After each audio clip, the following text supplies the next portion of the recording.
Alright, welcome to the sandblasting place. Bill, why don't you introduce yourself to the young lady? Hi, my name is Bill Yancey. I sandblast here. Sandblast a lot of cars. Sandblast Duesenberg for Martyr Robbins, country singers. So it's been pretty enjoyable. Why don't you get some deadwood? So we're going to be sandblasting all of these crevices. So this has been taped inside. The lifeline goes under here. I go out to here. And when I sandblast, I'm going to use a piece of wood to cover so the soil doesn't get blown off, but it's going to get blown like crazy. Bill, how fast does the sand come out? About 300 miles an hour. And then what's dangerous about sandblasting? Well, sandblast will cut steel, so you know what it'll do to your arm. It'll take your arm off along with your fingers. So there's a lot of like hobbyist bonsai people that'll be watching this. So what kind of advice can you give them about sandblasting? Just tape up the foliage real good. Don't try it at home. Yeah, yeah. Have you ever been hurt sandblasting? Yeah. Like how? Yeah, well, I almost had my eye blown out because I had a stroke. I couldn't hold the hose properly. The hose went out of my hand, hit me in the eye, and it's pretty dangerous. So that thing's like a fire hose, right? Oh, it's worse. It's worse? Yeah, you got sharp sand coming out, traveling at 300 miles an hour, so it's like a shotgun blast. How big is that compressor? 375. 375 Yeah, horsepower or no, CFM? Yeah. Cubic feet, Yeah. foot of air per minute. Right. So what happens, tell everybody what happens to the sand when it hits something. Well, when a grain of sand hits something, steel is pulverized, and it keeps getting thin and thinner and thinner. You have to keep adding new sand too, so it cuts steel, cut the rust off the steel. Yeah. So don't do it unless probably you're trained. Yeah, right. Not good out there. It's pretty dangerous. So usually it's for industrial stuff, right? Yeah. But you blasted wood before, right? Oh yeah, wood and glass, everything. All right. You blasted the inside of houses before? Yes. Inside of houses? Inside. I blasted Clint Eastwood's house inside for him. Yeah. So Bill, I forgot to ask you, what's the name of your business? Yancey Sandblasting. And you sandblasted bridges too, right? Yes. Bridges, dams. Dams? Yeah. SS Lane Victory, the warship. Warship? Yeah. Like you have to sandblast the guns and stuff? Yeah, well, just the side, all the barnacle off there. And it's 5,180 feet long. Big boat. And how much do you charge for commercial sandblasting a day? Like that kind of job? Each job is different. It depends on how hard. Sometimes you have to put paint stripper to strip it down, because if the paint's too hard, it can warp your metal.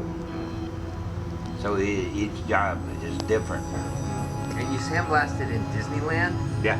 At one time? What was that? Inside the tanks? No, the superstructure for the rides.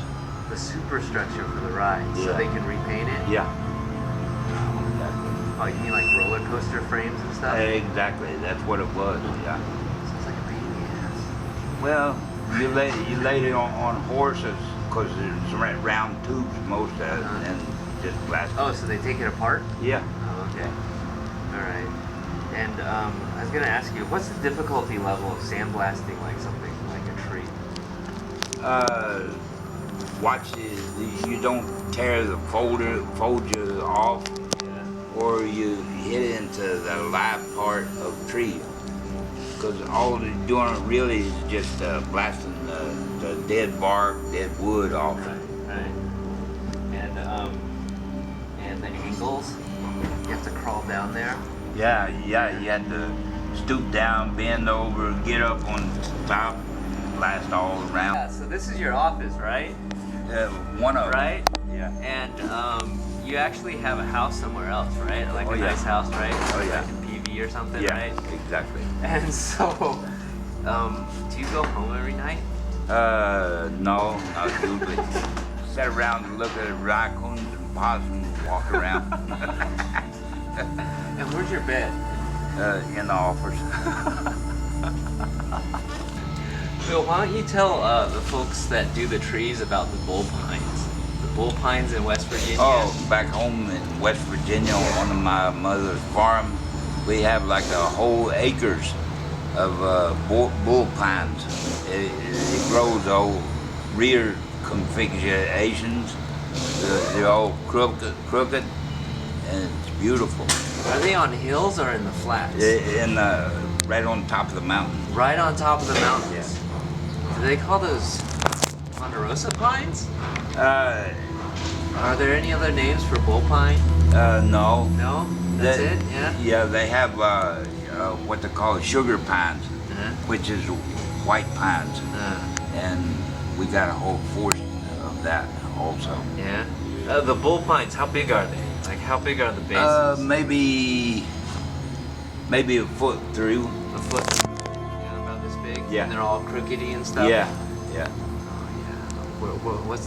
What's the address?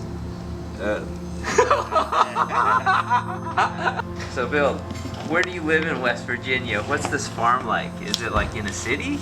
No, it's in the country, back in Daniel Boone's country. Do you guys have sunlight back there? Yeah, but they have to pipe it too. We live so far back in the mountains, they have to pipe sunlight to us.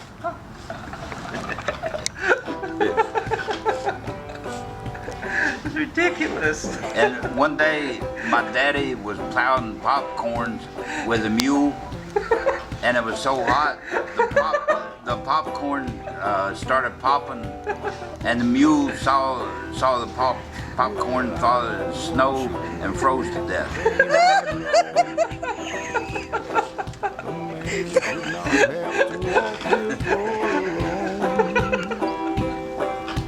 But all the things in life count on one.